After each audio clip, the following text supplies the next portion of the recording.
Budeš taky masturbovat nad Geraltem? OK, jdu hrát. Na YouTube vyšel večer charakter introduction před 4 hodinama. Počkej, to je na ten seriál, ne? Večer charakter introduction. No tak to není ten film, to je...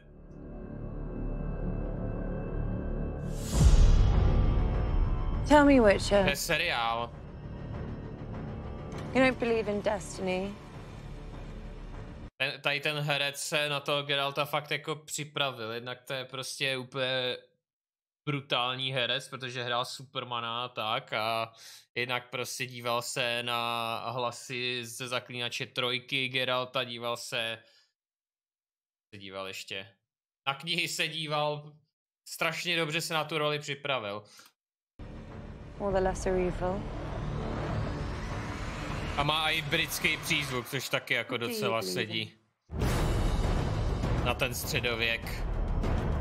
What is a Witcher? Díval se na knihy. Big old loner, 2 very, very scary looking swords. I know who you are.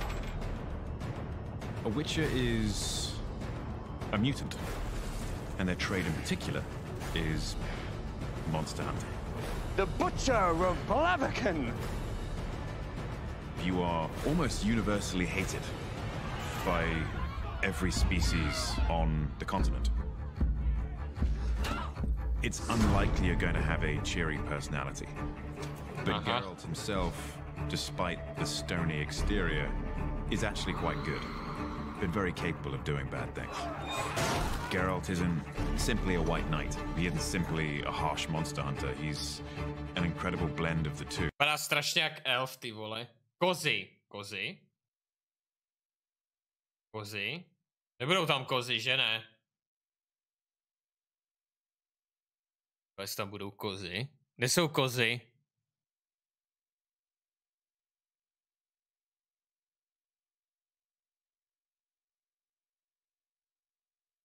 Zatím vidím jenom mužský kozy.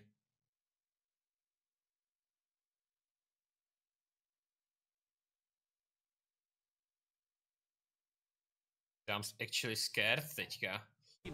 Počkej, říkáš 1.50, přesně 2.00. No jako... To myslím, že jsem několikrát ukazoval. Když ty vole, tam je za ním normální orgie, ty vole. Ale nejsou vidět žádný bradavky. Nic. Ale stejně bych to neriskoval, no. Is one of the more charming aspects of Geralt.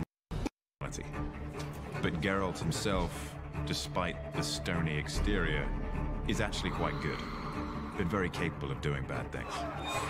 Geralt isn't simply a white knight. He isn't simply a harsh monster hunter. He's an incredible blend of the two. The rumors about witches are that they don't have emotions. You take no prisoners. So I hear. And that is perpetuated by them. Sometimes there's monsters, sometimes there's money. Rarely both. When they're created, they undergo alchemical trials, which is a combination of elixirs and magic, which have very aggressive effects on their bodies. Potions. These potions enhance them in various and different ways. The signs that witches cast, they are basic magic, but very, very effective. You often see this very dry humor come through. On to zná úplně všechno.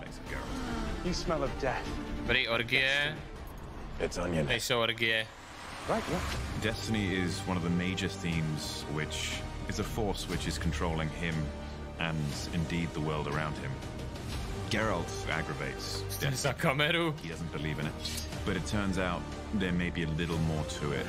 Find her. But Geralt's greatest strength is his capacity to still love despite having been treated incredibly harshly. Despite what he says, he still believes in the goodness of people.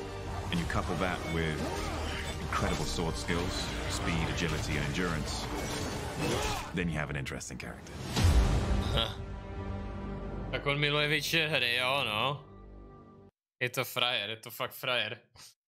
Je hezký, že se na to takhle připravil, no. Kdyby takhle každej si udělal svůj research, když fušuje do filmů založených na hrách, tak by se actually dal z toho něco sledovat. No víte co, čete, já vám to zase tam hodím, jo, a zase se mi koukněte na to někdo. Zase se mi na to někdo koukněte, jestli tam jsou cecky, nebo ne. Docela vtipný, že tady vyloženě sleduju 3krát po sobě softcore porno v té hře. Ale pak si musím nechat překontrolovat, jestli ve videu náhodou někde není vidět bradavka, ty vole. Do prdele. Nic tam není, Vojta na to koukal taky, OK. On skoro prošvihl roli Supermana, protože pařil WoW, kámo, ty vole, mu snad dám follow všude. Tomu Kavilovi. Jak může, jak člověk s takhle vysekanou čelistí může být WoW player, ty. Blink if you died. You lie. You keep secrets. You succumb to emotion, to weakness. Do you actually have what it takes? Zatím sestřih feministek docela. Yennefer is in a constant battle with herself. She had a really tragic childhood. A place of frustration, rage, confusion. She was born with a deformed spine and jaw abnormality, and because of that, her father resented her a lot. How much for this beast? 6. 4. Sold. 4 marks. That moment sets up the whole of Tam je její origin story, jo? Just What the fuck? because you are conduits of chaos does not mean that you are capable of magic. That then became her life.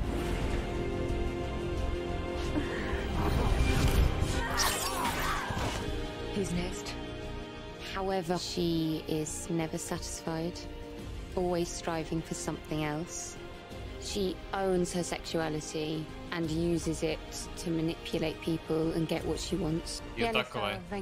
My world is cruel. You enter, you survive, you die. She presents a certain version of herself, someone who's direct and in control, dangerous. The arc that she goes through is an incredible challenge.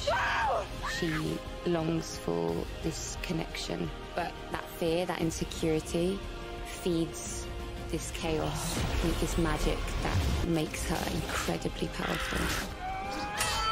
She's epic. Huh. What do you want? Everything. Jako nevypadá to vůbec jako Yennefer, ale nevypadá špatně, no.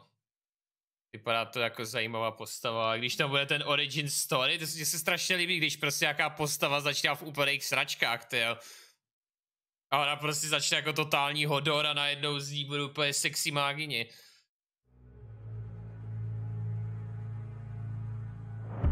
OK, cida, tam doufám, že bradavky nebudou.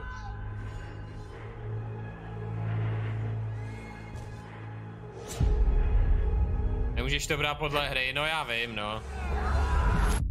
To je pravda. As in life, it is impossible always to be fully prepared for battle. Keep your sword close and keep moving. There's something special about this girl. Jo. She's very loyal to the people that she loves. She's built a heart from it, but just hasn't had any experience in the real world. All she's known was a sheltered life as a princess and this very secure network of people looking after her. At least you didn't shit your kicks. She's very relentless, very stubborn, and she's also very naive. I think she just wants to make sure that she doesn't get trapped in that box. Would you honor me with the dance? Martin. She'd love to. The typical conforming life of a Proč je v popisku polština? Protože zaklínače hrajeme na polštinu.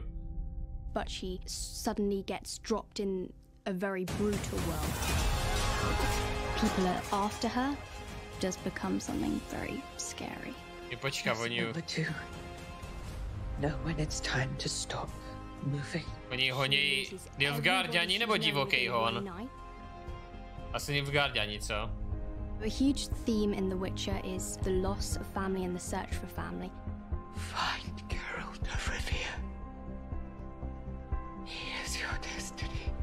that's the last words that her grandmother has said to her, it means a great deal, and I think that's what keeps her determined to continue on. That's all she's got left to cling on to. It doesn't she doesn't quite know yet what it means. Being a princess doesn't matter anymore. She just doesn't know where to begin. Be careful, child. This place isn't safe if you're alone. And it's the same as every other place. A Tristan vůbec není, ne? Všichni ji honí a ostatní honí nad ní. Ty vady, tě to malý dítě tady, what the fuck? Budeš taky masturbovat nad Geraltem? OK, jdu hrát.